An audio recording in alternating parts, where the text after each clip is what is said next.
Welcome back to the channel. Today we're going to replace the pressure relief valve on a water heater. And if you want to get directly into the how-to and don't care about the diagnosing, jump to this timestamp in the video. This is a roughly 1 to 2 hour project that'll cost you about $50 in total, so let's get right into it.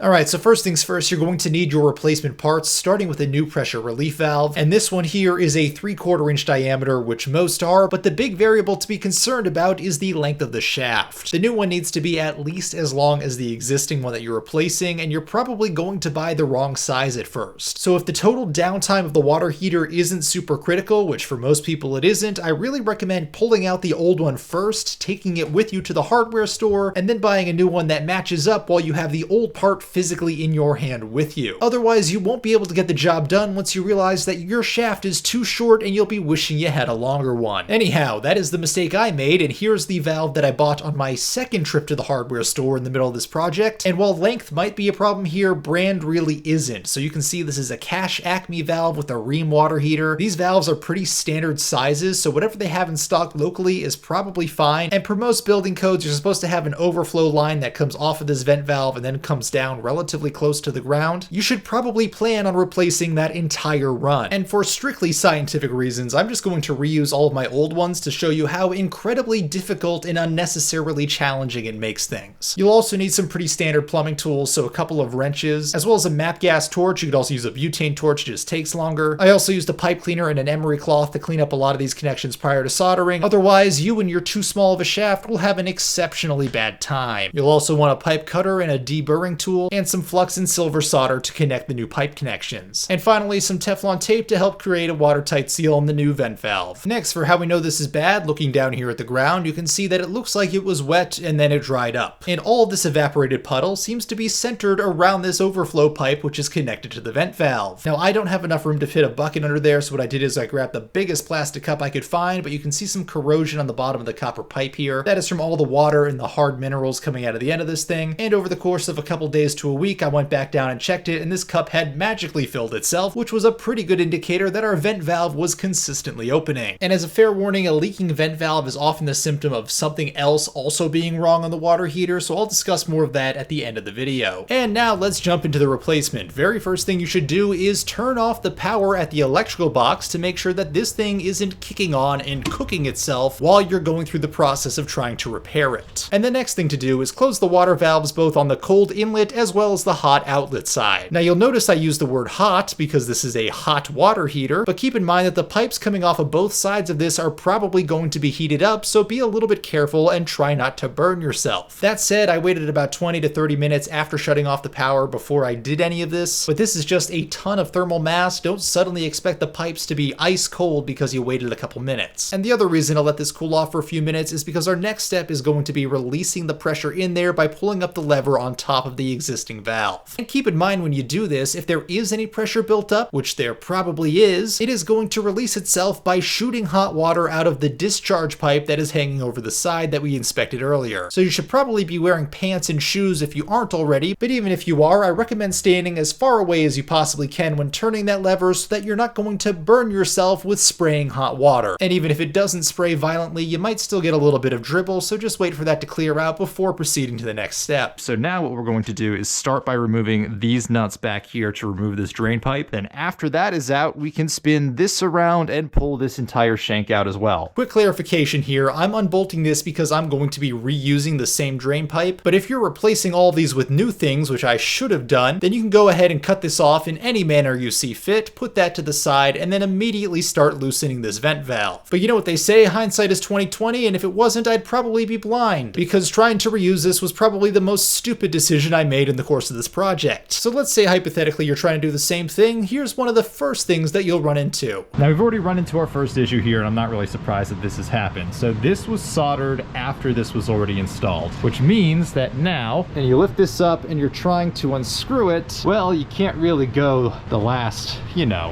60%. This rafter, this pipe, those pipes through the vent. It's just not really physically possible, which means we also have to replace this elbow as well. Now there's two ways to do this. You can either cut this anywhere along here and plan on replacing this section. I don't have another one of these couplers on hand though, so I'd have to run back out to the store. Or what I'm going to try to do is unsolder or cut at this joint here, take out this section, leave this section intact, and then resolder this joint after. So let me go grab my torch. We're gonna heat this up, try to pull this section out, and then hopefully be able to remove this. So here I am now trying to use $8 worth of MAP gas to save myself $4 worth of copper fittings. Now when you actually factor in the cost of the copper pipe as well, I probably did actually save money, but even so, absolutely not worth the hassle. Plan on just cutting this out and at least replacing just probably like that top section only, because the reduction in hassle is worth every single dollar that you're gonna spend on those connections. But if you're still choosing to be stubborn like me, keep in mind that as you heat this up, the water inside is going to boil and the pressure is going to increase, and it is going to probably shoot out of that open end. And unless you really want to burn yourself by blasting yourself in the ankles with hot steam, I really highly suggest you make sure that that bottom end is not pointing anywhere towards you while you heat this up. But either way, my goal was to take off just the bottom section and then leave that elbow connected to the top. But as you can see, my foolproof plan did not work, and the elbow disconnected only at the top. But hey, you know what? It's still a way to get this off, and while you're doing so, don't grab this pipe with your hands. It is going to be extraordinarily hot. I really suggest you just tap it off with a wrench or have a pair of channel locks nearby. Actually, scratch that, because the bottom part did let go first, which means I'm going to have to redo both of these solder joints when I'm reconnecting it now, doubling the effective rework that I was hoping to avoid. I'm gonna put this directly in the way so it's as inconvenient as possible. Then we're gonna go back to pulling off this. But now we can actually unthread the rest of that copper pipe from the vent valve. So after getting it started, you can see I can actually just unscrew the rest of it using finger pressure. Keep in mind, this is after letting the pipe cool down and I'm still wearing gloves. And even having let this cool down a bit, here's what happened when the couple drops of water inside dripped to the other end.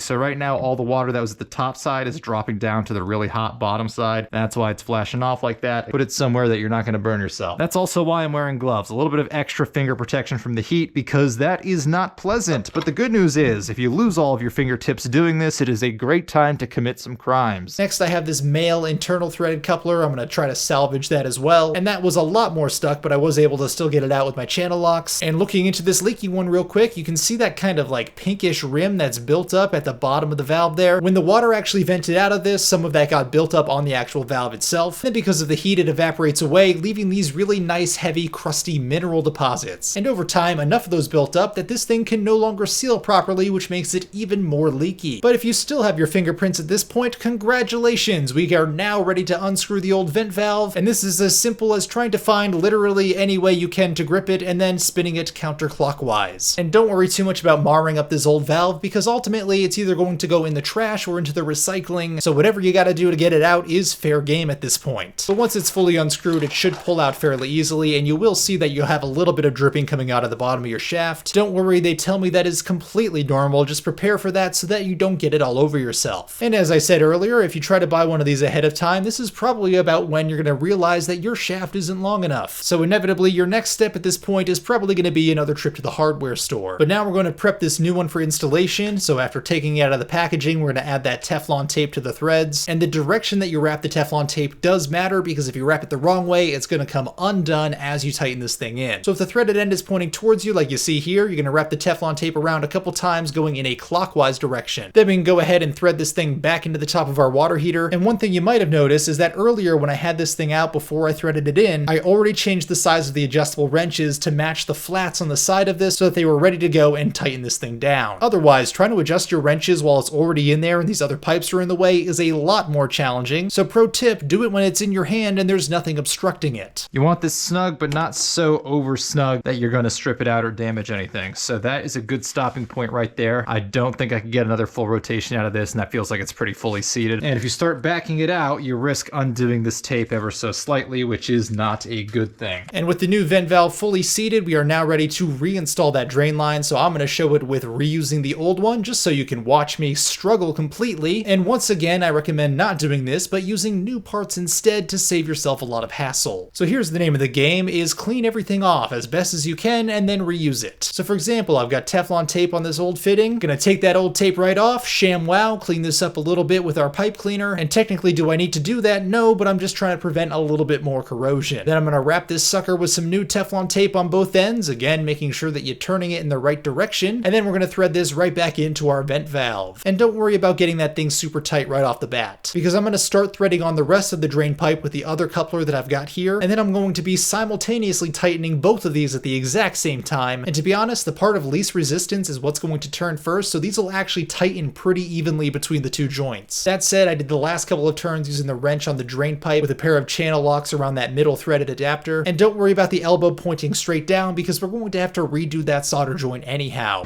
All right, so you can see here that the gap on this side with the white tape is a little bit less than the gap over here. That's what I was trying to tighten up here, but I'm running into this insulation and I don't want to stress the copper pipes behind it too much. So this is tight enough between both of them that it's going to seal. Which means we are ready for our next step in continuing the game of take it apart, clean it, and then resolder it. Now, truth be told, because this is only a drain pipe for an emergency vent valve, I was trying to be lazy and not super diligent about cleaning this out too much, so I just tried to clean out that lower joint and then I was going to resolder only that one at first. What I quickly realized is that was not possible without significantly affecting the integrity of the top joint as well. So honestly, what I recommend doing is completely pulling off that elbow, getting a bunch of that old solder off if you can, and then thoroughly recleaning all of these pipes before trying to solder it over again. Otherwise, you'll do exactly what I did of trying to only do the one, realizing 2/3 of the way through that it is not going to work, then having to go back and then just fully pull it apart and clean it and redo it anyway. So if you just do that properly up front, you're actually going to save yourself some time in the long run. Or just use new materials for a couple more dollars. Your choice. Soldering is definitely a bit of an art form, and copper pipes specifically are an art form that I am just not very great at. Now personally, doing a vertical solder joint is probably one of the most challenging for me, and if I was a smarter man, I would have pulled the elbow off, soldered it to that vertical run of pipe, and then done that top solder joint afterwards with that full vertical pipe already attached. But as you've probably figured out, I'm not a smarter man, which is why I did all of this in the most difficult way possible. Eventually though, I did get a good solder joint on both sides of that elbow. I used some emery tape to clean it up a little bit because it was very unattractive, and a lot of the success of soldering is really dependent on just the cleanliness and the preparation that you do for all those connections. So doing something like, oh, I don't know, reusing the old parts is not exactly an ideal scenario and actually makes this significantly harder. Now this being an overflow pipe, it's not normally in use, so it's not as critical for these solder joints to be perfect. And to be honest, the big reason that I reuse the old materials is to show you guys how much worse it is going to look. But that said, the soldering was at least completed at this point. I had only burnt off a couple of my fingerprints, so now I could get away with at least a few crimes. But now that everything is set up again, we're going to reconnect our cold water supply on this side, reconnect our hot on the other side, and then we're going to go back to our junction box and turn the power back on.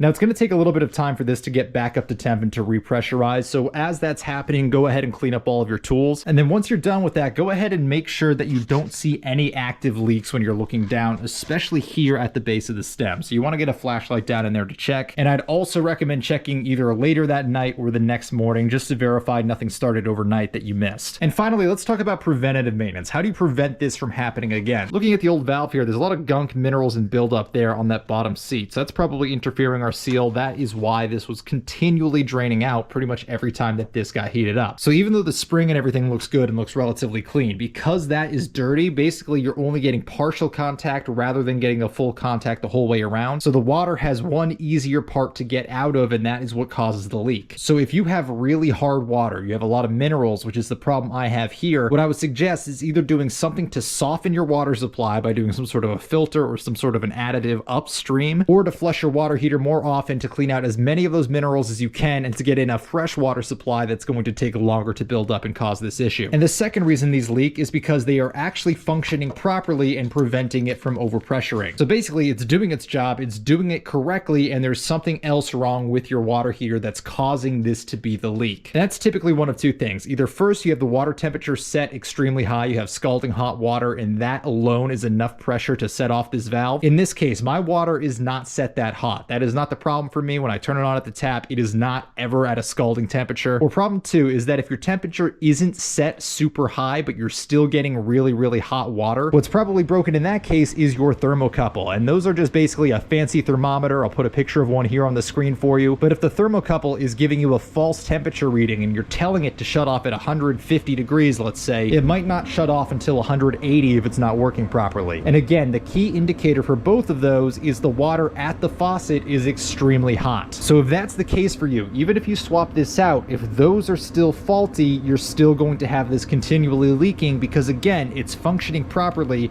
you're just getting too much pressure within your water heater. And one last thing that I forgot to mention while recording this initially is that a lot of newer water heaters are designed with current building code. And current building code in most places requires an expansion tank on your supply side. This tank basically acts as a buffer to take up a lot of that excess pressure before that vent valve is triggered. So if your house predates that requirement, kind of like mine does, but your water heater is relatively new, for example, this one being 2 to 3 years old at the time of this video, basically you have two systems that are designed a certain way that just aren't playing well with each other. So if you're still having issues with a leaking valve and you've already investigated those other items, adding an expansion tank if you don't already have one is likely going to fix your problem. But either way, that's going to do it for this episode. I'm going to go ahead and get all this cleaned up. I want to thank you guys for watching, and I will see you next time.